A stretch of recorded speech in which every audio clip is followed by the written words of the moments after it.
controversial subjects with the facts can be tense, but we are a science here to make things make sense.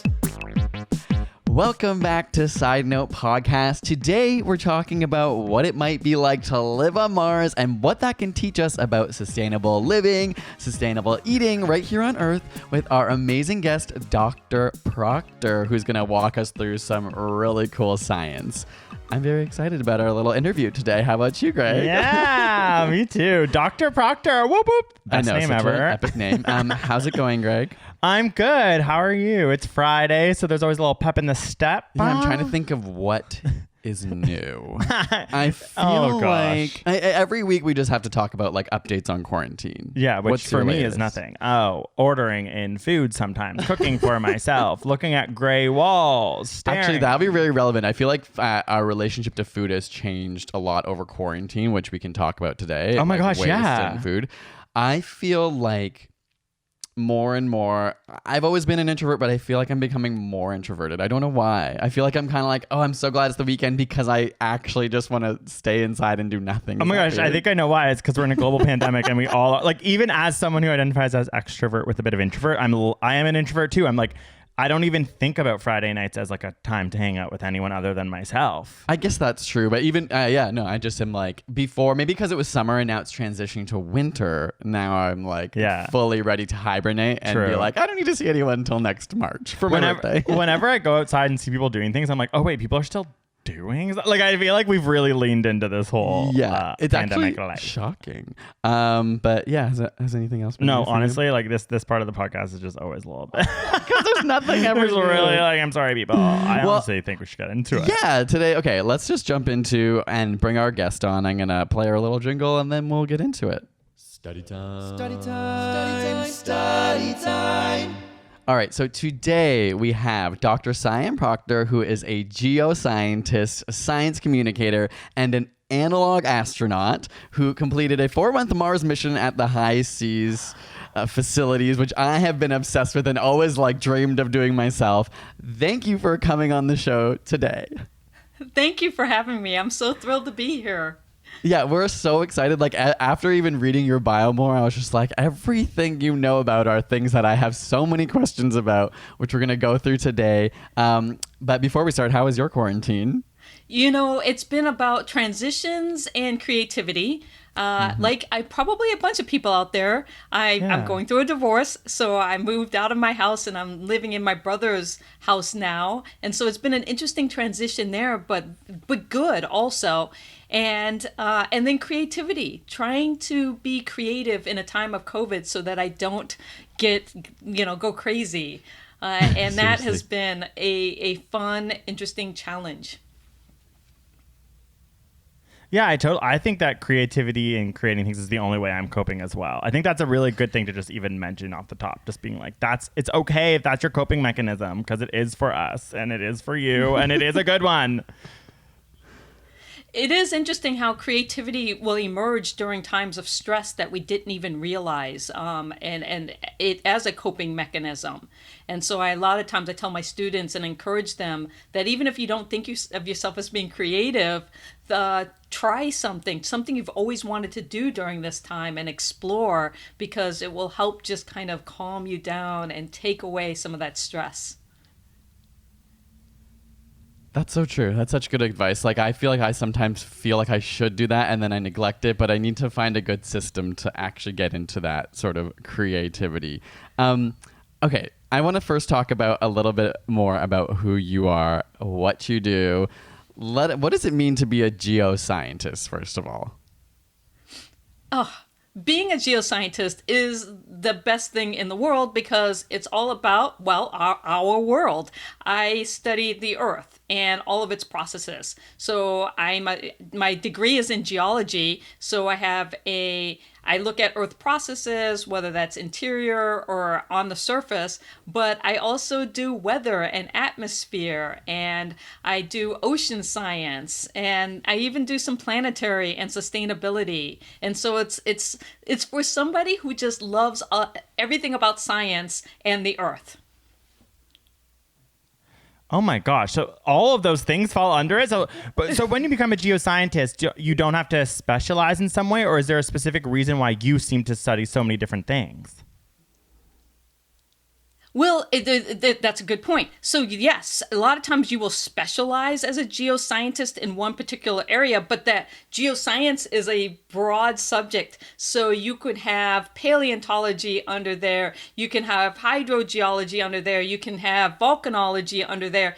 And so all of these ways of specializing, but I'm a community college professor. So I teach non-science majors about science and the earth and why they should love it. And so it's kind of like the earth science you would have gotten in middle school or high school, where you touched on a lot of different subjects over the year. Well, that's what I do in my classes as a community college professor.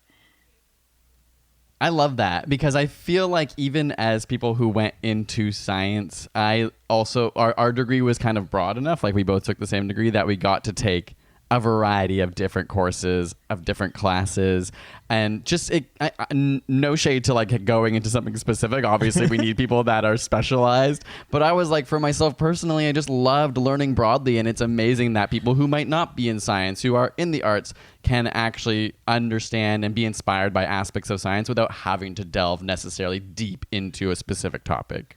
Exactly. And that's one of the things, because I love everything about the earth and the earth systems, and then also thinking about how those systems interact.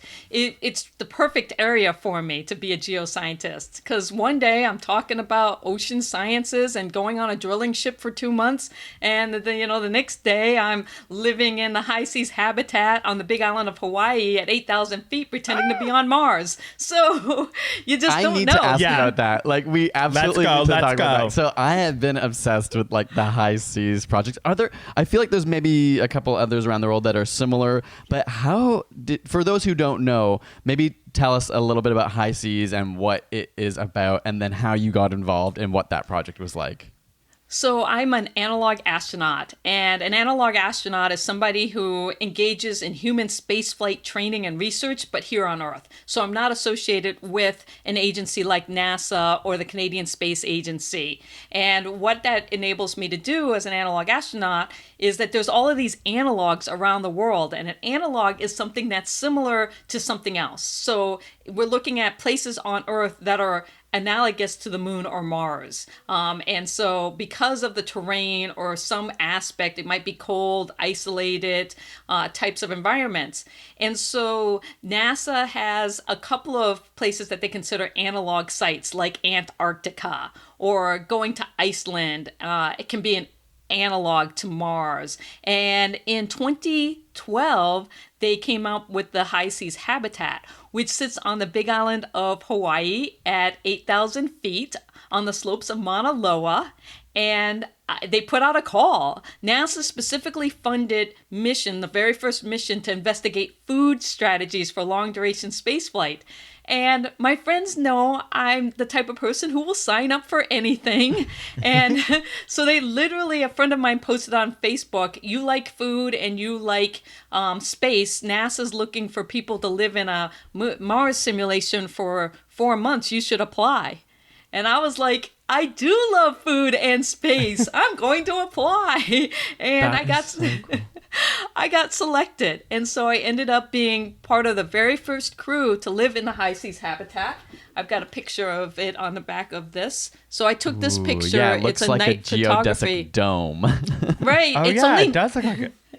It's only 900 square feet, usable 900 square feet, roughly. So you can imagine 6 people living in this dome for 4 months, investigating food strategies for long duration space flight. But I did that. So you're allowed to leave the dome, correct? You are allowed to go outside in a spacesuit because you're acting like you're living on Mars. You're in a Mars simulation. And so the things that come with that is you basically land and go into the habitat. And because we were the very first crew, we had to set it all up. We had to figure out where things go, all the food, who got what bedroom, how we were going to organize ourselves. But we have a mission control because Mars and Earth are are moving at different rates, and location in the solar system, it's about a 20-minute delay each way. So you have a communications delay. So there's a lot of autonomy in how you operate. And if we went outside, we had an airlock where we depressurized for 5 minutes, and then you go outside and you do your stuff in your spacesuit, and then you come back in and you sit in your airlock, and then you can enter back into the habitat. And that was for 4 months. Oh my That gosh, Survivor is nothing. Yeah, seriously. Are you completely disconnected otherwise from, like, your only source of communication is through the project itself? You don't have like a phone or internet, or do you have access to those kinds of things? You do have access to internet. But again, it's that idea of trying to put in that communications delay, 20 minutes. There were some exceptions. We had all of our phones were taken away from us. So there was no like chatting with your friends and family or any of that stuff. But there was an emergency phone in case, and the commander had that, just in case something went wrong and, you needed emergency help. They would be able to get into contact with you. And what's cool about that is that we were the very first crew to live in the high seas habitat, but they've had multiple crews since then, and NASA has actually supported up to a year-long mission. And there was an actual, I think it was called the Habitat podcast that was based on that. It just occurred to me that I listened to that. Have you listened to it yourself, or were you like, oh, I've already been through that? The second one, I've already been through that, lived it, I know what it's like. And what's funny is I just recently went back at the beginning of January, right before COVID hit. I went back to the high seas habitat after 7 years with the first ever all-female crew. And we lived in there for 2 weeks. This time it was 2 weeks. 2 weeks is easy. Anybody can do 2 weeks. At this point, you're like, yeah, you can do 2 It's a weeks. vacation in Hawaii. Because I remember listening to the Habitat, and it's kind of interesting because it becomes sort of a interpersonal relationship, not drama, but there were fights and stuff that they would highlight. Yeah. And it was like, because you're living with these people that you don't necessarily know that well before at all, right? Or did you know the people at all? Spill the tea, Dr. Proctor. How were the folks? Yeah, did you know them? Who were they? No, we met. So you can imagine they put this call out international, and they had over 700 people apply. And then they got down to the highly qualified and interviewed us. And then they got down to 11 finalists. I think it was either 11 or 9. I can't remember. And then they brought us together in person at Cornell University for a cooking class and to weed out, like, who do they want? Well, let's put these people together. And then what they did for us, this was in 2012. And then just before going, but we're from all over. We had somebody from Canada, somebody from Belgium, somebody from, a couple people from the United States.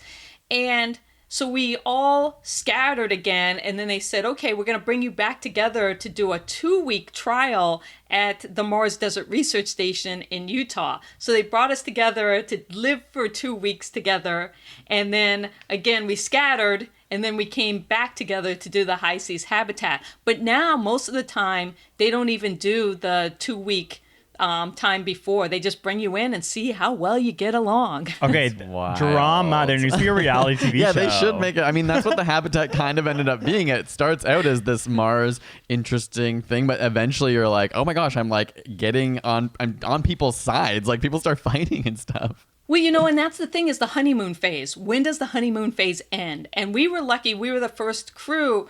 And what NASA's found by doing 4-month, 6-month, 8-month, and year-long missions is that the cracks in crew cohesion start to appear about 6 to 8 months. So we didn't have as much drama. There was some, but we started to see the cracks, right? And I was like, ooh, if we had lasted a little longer, we might have had to, kick somebody out of the habitat, right? Honestly, so I was on the show Big Brother in Canada. It reminds me so much of that, because I'm like, I feel like the producers probably know the exact times and ways and places that people start to have those, like, that emotional turmoil or those deep emotional connections. And I'm sure they're studying that as actual researchers and scientists, being like, yeah, how do people interact? Because that matters a lot if you're going to send someone to the moon or out into space for a year or something like that. Yeah, absolutely right. Crew cohesion and how you can get along is probably the biggest thing from a psychological perspective, because if you interact with, little ticks over time, will start to get on your nerves when you can't escape. Whether it's the way somebody chews or the way that they walk or just even little mannerisms where you're like, okay, I've had enough. I feel like it's so interesting because it's like exactly like if you're starting to try and colonize Mars, it's like you are going to need to be completing tasks. You are going to need to problem solve. It's so funny because I never thought about that. I never thought about the interpersonal relationships as being an important part of studying this like Hawaii the high seas. But then it's like, yeah, it's like the psychology of our complex human condition could be the thing that ends up screwing everything. And I could just see NASA being like, oh, well, we didn't think that they had to get along. We just thought about the pipes and stuff. But isn't that just even now on Starship Earth, how we get along and our ability to communicate and work things out? And so looking at measures of resiliency and ways in which you can, because people are going to fight. We grew up in families and stuff, and it's just, it happens. And I mean, I talked about living with my brother now. I hadn't lived with him until I was 16. Yeah, I was 16 years old when last time I lived with him. So it's like, ooh, how am I going to get on his nerves while I'm here? Did they do any was it part of the high seas to have actual, like, I don't know, maybe it's conversations, maybe it's 10 minutes a day that everyone sort of hashes out? Like, were there anything that like NASA made you guys do in order to try and keep cohesion, or were you just part of figuring that out? We were part of figuring that out. So then, crews that came in after us had certain types of things to mitigate against that, because they know conflict is going to happen. So now it's all about how do you resolve that conflict in a healthy way and train people to be able to get over things and keep the bigger mission at bay. Because you go to Mars, there's no escape. Put on a spacesuit and go outside for a little while. It's such a different environment that figuring out ways in which you can successfully get over the humps and hurdles that are going to happen is extremely important. Wow, I honestly feel like you probably are more well prepped for COVID than most people, having been in a situation like that where you are sort of limited and you can't just willy-nilly freely go do something and escape a certain situation if you aren't able to. Like, do you feel like you were equipped for this? Absolutely. And that's what's interesting is that, looking at these COVID and our quarantine as an analog for an analog astronaut is what we all just became. Hello. We should all get like a little patch that says I survived. But it's one of those things where we're learning to cope in this new kind of paradigm. And wearing a mask, how foreign is that to put a mask on? That's like putting on a spacesuit every time you go outside, and the psychology that plays on that. But also if you got to stay cooped up with friends, family members, or even if you're isolated alone because you can no longer have that social interaction that you are used to, and that it's really impacting people. And so I think that finding ways in which you can take this experience and really be retrospective, or like think about what you're learning and how you're coping, and then seek help for ways if you're not coping quite as well as you'd want. There's a lot of information out there. A lot of astronauts have spoken out about how to survive in this type of time because of what they learned from being on the International Space Station. That's fascinating, because I was about to be like, yeah, like the high seas, like you are so equipped for this. It's like even the way you just said that was so confident, like you can see the wisdom of those 4 months like coming through. Well, I gotta tell you, here's a funny little fact. So my evolution. So in 2009, I was a finalist for the astronaut program. So it came down to the yes/no phone call, right?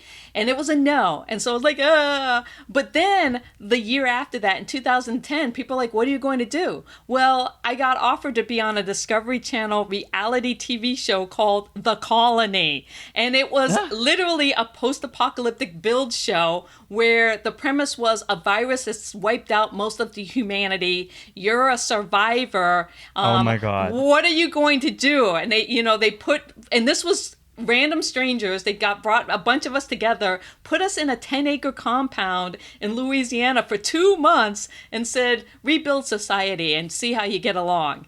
And so I did. You're so prepared. Right. I did that before going to Mars. And in fact, when I interviewed to be in the high seas habitat, they want to know, like, what have you done? Is there anything interesting? And I'm like, oh, yeah, I lived in this, apocalyptic world on the Discovery Channel, 2 months. I got this. And the researchers were like, wait, what? Tell us a little bit more about this crazy thing that you did. And now it's 10 years later, and here we are in this situation with a virus, a global pandemic, and having to think about coping mechanisms and all of those things. So what were some main sort of things that you took away or that you were studying while you were in the high seas? Like what were maybe even you specifically, and I'm also curious what other people were doing as well while they were, what'd you do all day? That's a great question. And so again, you come in as a research subject, but you can also bring in your own research. And so the very first high seas mission was specifically funded by NASA to investigate food strategies for long duration space flight. And so what does that mean is if we're going to Mars, there's a couple of things that's interesting about that. One is that you're no longer in, zero gravity or microgravity. You have gravity, even if it's 1/3 Earth's gravity. And the second thing about that is then, is there bang for your buck if you creatively cook? And so instead of doing prepackaged meals, and I know you guys got to do the Canadian Space Agency where you did the food test with the different foods that they have. Yeah, it was impressive. Right. And so they have that system now where it's freeze-dried, pre-prepared meals where you just add water and heat. And that's happening on the ISS. Well, what about taking all of those individual components and being able to creatively cook? So having a pantry of shelf-stable ingredients where you can go in and make a meal for your fellow Martian astronauts. And so NASA was really interested in what does that do psychologically? And when we take our culture into space, what does that mean? And so I did my research in my area was all in being the communication person for the science happening in the habitat. But specifically, I ran a Meals for Mars cooking contest. And then I took all of these recipes and over the 4 months that people submitted, I cooked them with a different crew member and acted like we had a cooking show on Mars. That is amazing. It's so fascinating. It's also it's a really perfect transition into like you have a TED Talk where you talk about what we can learn even on Earth from these sort of understandings of food that we would need to take into space or to Mars or to be living extraterrestrially. Can you talk a little bit more about that, like where the things you think and with regards to food and how it relates to sustainability here on Earth? Absolutely. And that's one of the things that I'm passionate about being a geoscientist, no place like home, number one. And so this whole idea of solving for space solves for Earth. And when space is the ultimate survival test because it's about efficiency in food, water, shelter, air, everything. And so as we learn to survive in that extreme environment, the technology we use comes back to Earth and it helps us not only survive but thrive here. And so for me, the food aspect was really interesting because it really got me to rethink about the psychology of food and what we consider fresh. And if we're shipping fresh food around the world every day, how much energy goes into that? And, you think about something that was harvested in like Indonesia. And a lot of times they pick it before it's even ripe. And then they have to refrigerate it or they choose to freeze it and package it as a frozen product. But if they're keeping it fresh, then they have to, refrigerate it, ship it, and then it gets to the supermarket, and there we have to use energy to keep it, cold and fresh there. And then I go and buy it, and then I got to bring it home, and then I got to put it in my refrigerator and keep it cold and fresh. And then I forget about it, it spoils, and I throw it out. and so this kind of cycle of, when we think about food is really water and nutrients. So can we take the water out through technology like freeze drying, leave that water at its source and ship just the nutrients? And you drop when you do that, you take the water out, the weight becomes less. It's shelf stable, sometimes up to a decade. I mean, it doesn't have to be refrigerated. You ship it without refrigeration. You put it on the shelf in the supermarket. I buy it. I bring it home. I put it on my pantry, and I don't have to worry about it going bad anytime soon. And so it's this whole idea of preservation of food. And then from the biology standpoint, because you guys have biology degrees, microbial growth becomes less. You take the water out, and so you help to make it so your chances of getting sick from that food even less. And so there's all these kinds of little ripple effects when we think about how we can take technology that we're using for space and apply it here on Earth to be more sustainable. And I'll just say one more thing is food waste. Like a third of the food we produce goes to waste, and yet we have not been able to solve global hunger. And to me, it's like, well, if we think how we ship food, and it's not that I want people to eat just freeze-dried food. It's about shipping freeze-dried food internationally and packaging and thinking about differently and combining it with locally or regionally grown fresh fruits, meats, and vegetables to be able to make interesting meals.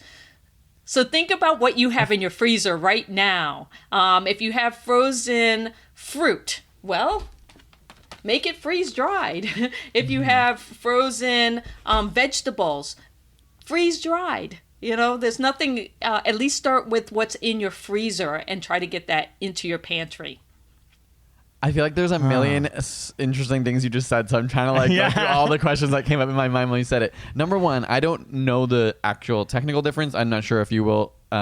What is the difference between freeze drying something and just drying something out normally? Yeah, so dehydration is more of a process where when you're pulling the water out of it, you'll notice that the food is going to shrink and it kind of shrivels up. And a lot of times that's the backpacker food that we're used to. Right. Whereas freeze drying is like you literally cook the food, then you freeze it if it needs to be cooked, and then you sublimate the water out. And what that does is that it allows the structure or form of the food to remain pretty much the same, and you've just taken out the water. So you take out about 98% of the water.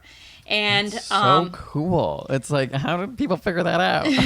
I know. I'm amazed at how we figure things out. But if you eat cereal with fruit in it, then most likely you're having freeze-dried fruit. If you've had instant coffee, and I know that, Greg, you love your coffee, so I'm sure you're not drinking instant. I love instant coffee. I love it. It's freeze-dried. That's freeze-dried coffee. Yeah. I've always wondered what instant coffee actually was. I just put it in my body and been like, oh, it's working. It's freeze-dried. And so it's out there. And a lot of times now, if you go to your supermarket, you will find freeze-dried fruit now, where you can get packets of apple slices or strawberries or things like that in a package and it will say freeze-dried.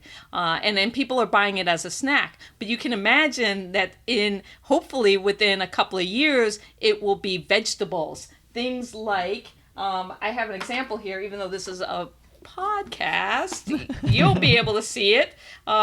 This is a pea right here. Oh yeah, it doesn't look any different. And so it's and you can eat it right out. Mm-hmm. And wow. Where do you get that? So I buy it from a company called Thrive. So I can get like, this is freeze-dried peas. I have broccoli, but I also have things like you wouldn't think. Like here, I'm going to hold this up. Super lightweight. And let me turn my camera thing off so you can see it better. Like and this cream? is this white chalky-like subject is actually freeze-dried chicken. Whoa. Oh my gosh. So, So if you would you eat Yeah. that like dried, or would Or you would you sometimes add put water water? to it? You want to I was add like- water to it. Okay, because I was be like, you're not really selling me on that freeze-dried chicken there. No, so what you do is, again, it's about creatively cooking. You had that experience where at the Canadian Space Agency, they had prepackaged all of the meal and then freeze-dried it, basically. But I could combine, my chicken and my broccoli, and even this is freeze-dried pineapple here. Whoa. And I could combine this into a curry. Add it into a curry sauce and make a chicken curry or something. And then like it- and that. then So cool. The moisture comes back as you cook it, because like Right. you have a recipe book and stuff, so like it does end up coming back as something. Yeah, Meals for Mars. She's holding it up. That's so cool. So you do end up adding the moisture back in, and so the food ends up tasting like what you would expect. Exactly. And so that's what you're Wow. doing. So freeze dried is really good for soups and stews and anything that's saucy, you know? But Good food. also things that, so it's not, it wouldn't replace a steak that you would grill Right. and things like that. But you can be so creative with it. And it's also a good snack. For instance, like this pineapple, the fruit or the veggies, I can just pop into my mouth and it's Oh my so god, I'm good. jealous. I know that I'm is- like, that's that crunch. It's crunchy pineapple. It is so good. And do you know, is Wow. the nutritional value like maintained when something's freeze dried? Yes. And so, and most of the nutritional value, you might have a little bit, but we're still talking about, high 90s for keeping the nutrition in the food. And again, you don't have to worry about the spoiling because the food waste, the amount of food we throw away is astonishing. And so how do we combat that in a thoughtful, meaningful way? That's so interesting. So fascinating. like we each have like I was looking at like a study related to this and one on food waste that I'm just going to bring up now. And you've already said this part of it. Like the United Nations estimates that 1/3 of food produced never reaches a human mouth, which is wild. And then so I was looking into the study done by the International Food Information Council Foundation, long name. I think it's an American, like it was based on like American population.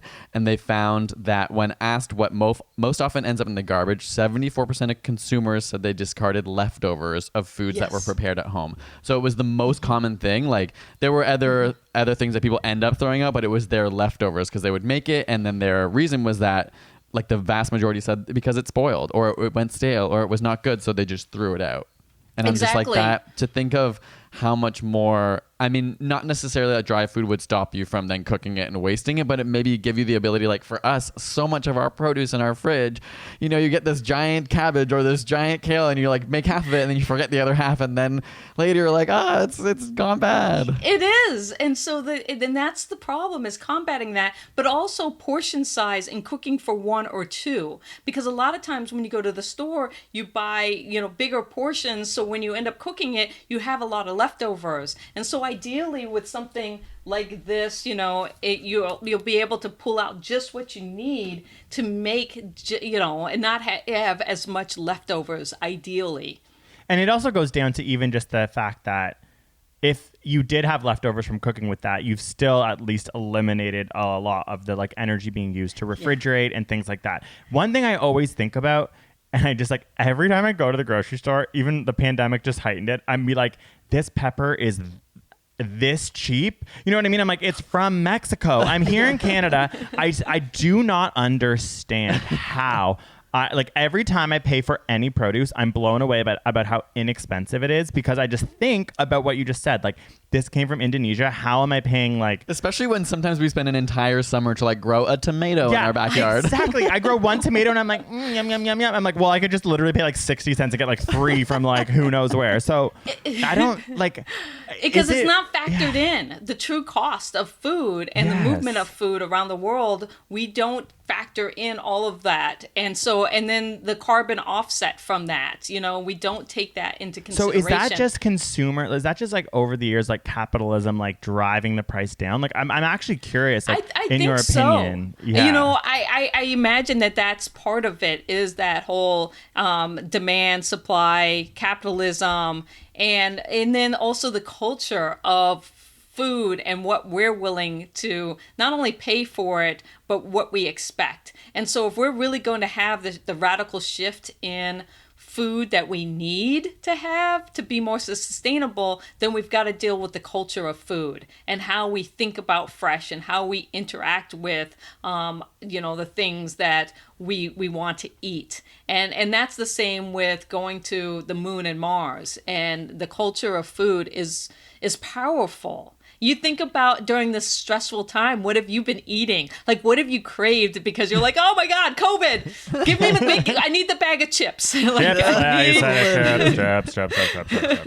Literally last night, chips. So that's interesting, because you talk about sustainability a lot as well, and that's something that I think more and more people are sort of starting to care about. Part of the same sort of stats that I was reading, it was like, now, like, the percentage has increased every year in the study. 54% of consumers are now saying that it's important to them that their products are environmentally sustainable. I want to mention something here, because also we're sort of reading similar studies here. But the idea, one thing that this study found in survey is that people don't actually know what sustainable means, and it means different things to different people. It's like, for some people it's about the environment, for some people it's actually about their own health. And so for some people they're like, oh, it means grass fed, and it's like there's such a like diverse array of like concepts behind that word. Can you speak to sort of like what maybe it means to you, or if there's a way that you can help us understand? You know, and that's a very good point. And because sustainability is linked to different things in people's minds, but sustainability really is multifaceted. And it's about the environment, and it's about the economy, because you got to have sustainable environment, you have to have a sustainable economy, but you also have to have sustainable like social justice and the humanity component too. And that's where well-being comes in. And a lot of times people, when they think about sustainability, they think of one of those 3 things. But if we're going to be sustainable as a species, we really have to be sustainable in all of those aspects. So how do we have sustainable agriculture and environment friendly, policies and things like that? But also that leads into the economics, because right now the economics is what throws a lot of our stuff off kilter. The idea of the capitalism and ever increasing profits, and to some extent greed and want versus need. But those are things that, again, are psychological, that we could learn to program ourselves to be different and to be better. But then the social justice component is another part, because you can't be sustainable as a community or as, humanity if we don't have that also worked out too. You said something earlier that really stood out to me, because I sometimes one criticism of the sort of sustainable environmental movement and even sort of the social aspect, or maybe not so much, but it is that sometimes those things get ignored, is that, there is so much social injustice. How can we be caring about these other things first? But you mentioned how, sometimes like the things we learn in space are so relevant to like improving the quality. Because I do hear sometimes people say like, why should we spend so much money on space exploration when we have so many problems here on Earth? And it's just interesting to realize it's all interconnected. And like the endeavor of science as a whole, like with more funding, with more support, can help us to solve these problems. But do you have any take on that? I just found that a really interesting insight that you mentioned. Absolutely. And, I remember it was my good friend Mike Mongo who was the one who was like, hey, solving for space solves for Earth. We got to get on board on this. And I was like, yes, of course, because I mean, the International Space Station. International. Let's put 6 people up there in a tin can in the most hostile environment and see how well they get along. And guess what? They're getting along. And so when we're talking about these being an analog astronaut and doing these crew cohesion studies and putting people in these small spaces for a long time period, well, what we learn from that is we hopefully can apply here on Earth and scale it up. And if we can figure out how to get over the conflict resolution, the conflicts that arise, and the ways in which we can cooperate and learn and interact, then maybe we can do that not only within our micro communities, but across countries and nations and things like that. Because if we can start thinking of Starship Earth as the same way we would a Mars simulation or even a colony on the moon, and the efficiency with water and energy and food and shelter, those things, but here on Earth. And realizing that if we don't get efficient in all those areas, well, it's not going to matter because humans won't be around. Like, the funny thing is, the Earth's going to be fine without us. Okay? Like, the Earth has wiped things out before and has continued. Yeah, extinction events, and we're in one. I'm always like, we are in an extinction event. I'm like, is that something we should talk about more? I don't know. And we can, because that's exactly right, because we're part of that extinction event. And when we think about why we haven't had contact with, other intelligent species out there, if aliens exist out there, then why haven't we found them yet? And there's this whole kind of paradox that, well, maybe they get to a point where they become so intelligent that they destroy themselves. They can't get past that. And we're in that kind of perilous time. And it's will our technology and our understanding, our smarts, and all of these things help us before it's too late? Where is the tipping point? And the problem is that we tend to be reactive as a species. We're greedy and we want, but that's again a programming, and we're reactive when the threat comes versus being proactive and taking care of it so that it doesn't become a catastrophic it's kind of like when we had that ending. We had a pretty good vaccine after SARS in 2003, and then it went away, and we're like, oh, well, we can stop researching that. And then here we are being everyone's like, well, why didn't you keep researching? It's it didn't make money, and people didn't want to research something because they didn't think it was coming, and now it's so funny. Isn't it amazing how short-sighted we can be because of economics and what drives us, instead of just this whole idea of the betterment for humanity, which is very linked to science. Science is it's so the whole process of it, the whole thought that it's so important, and that's why it's sometimes for us, a lot of time people are we're quite political, and people are always why are you talking about politics? Science shouldn't be political. But a lot of the time the funding has to come from politics, because if you rely on industry and capitalism, as we said, you're not going to be studying the things. A lot of scientific endeavors don't involve something that make money. It's about understanding, and then what it ends up doing is saving a lot of money when catastrophes come. But it's hard to convince people of that and in the moment.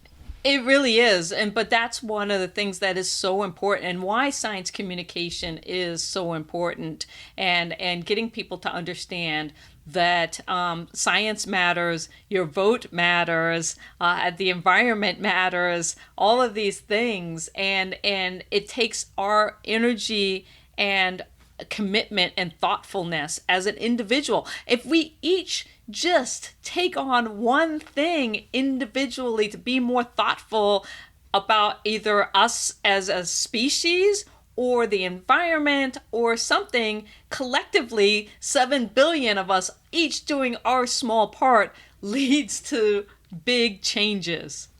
I have a question just to get more quote unquote back down to earth.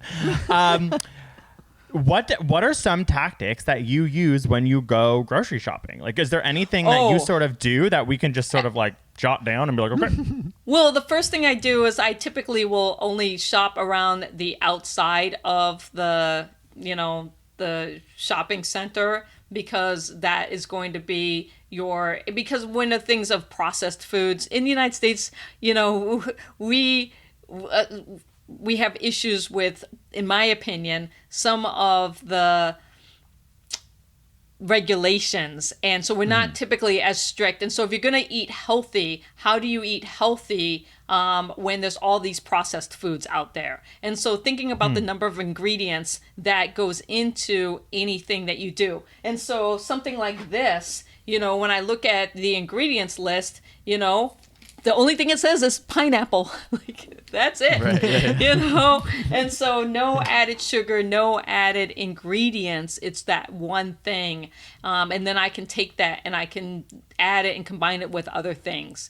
And so, but I think the big thing is being mindful of how much you are throwing out and wasting. Are you cooking enough just for yourself, or are you going beyond that? And if you're throwing out a lot of food, what are the things that you can do to minimize that? So being thoughtful about your food waste. If there's one thing that you could do out there, especially during COVID, is think about that. And I had a friend who was actually in Canada who was saying how he is always out buying takeout in his busy life, actor doing things, always on set stuff. And so he's always eating takeout. And then he noticed that during COVID, he was cooking a lot more and that he wasn't taking the trash out as much because he didn't have all of the, the packaging that comes along with takeout.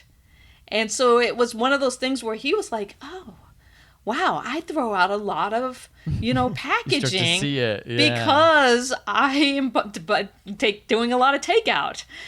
And so it's those kinds of little mindfulness things that we can think about. And, the more vegetarian you can be, the better it will be overall because of, and I'm not a vegetarian. I like my meat, but I try to, have a lot more vegetables and those kinds of products versus meat, just so that meat is more, when it comes to climate change, it has a bigger impact. Yeah, we've recently gone fully vegetarian, and I think we've been playing with it with like being vegan, vegetarian. Right now we're at the process of being vegetarian, and I think it is like it really is I don't know, for me it's been like nothing but made me feel really good, especially when I I didn't think I did it more from an environmental perspective, less from a animal rights perspective. I'm just like outing myself. I still care about animals, but it was never. But now there's like a weird, interesting thing where I see. I think I had cognitively dissociated that. So now when I see cows and pigs and animals, I feel so much more connected, almost because I've allowed myself to. Whereas before, I think I didn't realize I had to create a barrier in order to justify the fact that I was eating their flesh. I know that sounds kind of morbid, but I really feel now the reason I can't go back is actually from my relationship to animals, which was never the reason I started, which I thought I've found a very fascinating part of the journey. It is. And, that disconnect that we have to build. And it's so funny because I had a conversation with my brother. They went out to a nice restaurant and he was eating octopus. And I was like, whoa, can't do it. That's my favorite sea creature. I'm yes, way too intelligent incredible. To be eating. Yes. It's my favorite. And so, but that psychology of how do we get that association with all animals, can I give up bacon? I can do it. yeah. Well, I think what you said is really interesting, that a big first step is just being aware and thinking about your food. And even if it's just minimizing and knowing the impact of your consumption, and something that just stood out to me too is realizing I'm surprised. It's unfortunate that so often capitalism has to be the driver for progress, but I was given that there is 1/3 of food goes to waste, there's clearly a lot of money to make in saving that. So there's probably got to be an app or some system to help people minimize their food waste, because that is literally so much money on the producers, on the consumers, that's just going to waste. That I'm there must be some creative solutions that can come out to help minimize that would benefit from an economic standpoint as well as an environmental standpoint. I totally agree. And I think that's the thing is people sometimes think that they have to make radical changes to be productive or to contribute, but you don't. Make one change, one positive change, and then go from there. But it starts from being mindful of your habits that you already have, and then being thoughtful about which one you want to change and why, and then implementing that and making that into your new habit. And it all takes time, and it's as you know, it takes energy also, because becoming vegetarian, you got to be thoughtful, you got to be mindful about when you're ordering and when you're going to the store, but also your food cravings. Right? Because there's got to be some things that you have been like, I missed this. And being able to work past that, the psychology of working past that is not easy. Absolutely, But yeah. A lot of it is like habits and just getting, creating new habits and becoming aware. But yeah, honestly, this has been so fascinating. I feel like I've watched some of your YouTube videos where you make these really interesting meals out of freeze-dried food, and I'm like, when quarantine is over, I would love to one day hang out and you teach us some awesome meals, because I feel like that could be such a cool thing that people can get into. Perhaps it's not as accessible right now, but hopefully in the future it will be more accessible. So where can people find you and also your book and information and more information that they obviously would want from what they've heard you say? I'm Dr. Sian Proctor online, and so that's Instagram, Twitter. My YouTube channel is Sian Proctor. I have an open Facebook, and then I have my website, Dr. Sian Proctor. Just Google me. I own the first 10 pages of Google. And yes, you do. But it's and then I have a Meals from Mars website, where the cookbook unfortunately is sold out, but I'm in the process of getting it up on Amazon so that the digital version is available. And also I recently, since I'm giving a shout out, I recently started becoming a space artist. And so I have a Patreon where I create. Oh my God, that's awesome. It's Afronaut Space. I call it my Afronaut Space art. So and cool. I send people, and That's so beautiful. during COVID, oh, thank you. During COVID, I started wanting to connect people more around the world, so especially scientists. And so I bought postcards, and I was just giving away postcards on Twitter and on Instagram to people. And it kind of had to do with my mom and my mom collecting postcards and that I had sent her from around the world. And people loved it. And I sent out about 300 postcards all around the world. And then people were like, well, where's your own postcard? We want one that's yours. And I thought, okay, I'll make my own postcards. So I started doing Afronaut space art. And every month I send out a new special postcard that I've created that are just wacky and fun and, pop culture-y and just interesting. Those are really so beautiful. Cool. And so people Wow. can get this by joining your Patreon. Is that where you send them out to? I do. So for $10 a month, you become part of my Postcard of the Month Amazing. club. I love and that. I and send also, you like, mail. you were selling. Yeah, and you were for- selling yourself short. That was For the art. audio listeners, Yeah. those were beautiful. Yeah, so that cool. was- Yeah. I'm like, okay, you have a new Patreon. Yeah, there you go. Thank you so much for your time. Thank you for connecting and everything that you're doing for science communication, and how thoughtful you are when it comes to elevating the voices of those who haven't necessarily had a big platform. I can't tell you how much I appreciate that, and especially for people of color, women of color, and all that you're doing. Thank you. Oh, That my means a lot gosh. to us. Yeah. Thank you so much. Like, you're brilliant, and it's been honestly just a pleasure to have you on and talk to you and see your content, and I'm so happy to know you, and honestly I would love to collab one day when we can meet in person and cook together. I am all for that, and I'm going to figure out how to get you into a 2-week Mars simulation. Oh my God, yeah, hook Yes, us we'll up. kill it. Yes. I will absolutely get me on the reality show version. Yeah. I'm gonna be at I home will. eating chips and reading. Okay. All right, well, thank you so much. It was so great to meet you, and I'm excited for our listeners to have discovered you and hopefully check you out as well. But we'll talk to you soon.